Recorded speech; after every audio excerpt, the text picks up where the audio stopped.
Right reg julle is by Jones Masjiene. Ons wys vir julle die tweede beste diesel aangedrewe pulmasjien. Hoekom die tweede beste?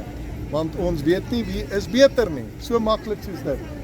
Julle ons het enjintjie, generator en hy trek die pulmasjien direk. Al wat generator doen is, generator maak krag vir die klein motortjies.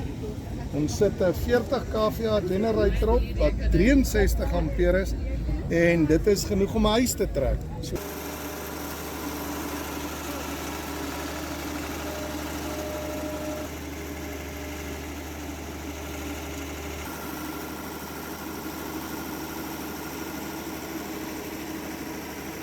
Hallo julle, ek is Volker Jones van Jones Masjiene. Ek is nou Willie se seun daarso. Ons het so laas jaar Augustus 'n nuwe 6 kW pypblaser gekoop met 'n 5 askop. So ons kan nou enige square tubing, pype, lipkanale, I-beams kan ons nou lekker sny daar en dan het ons nog so 'n oulike draaibank wat oor 2 maande gaan kom.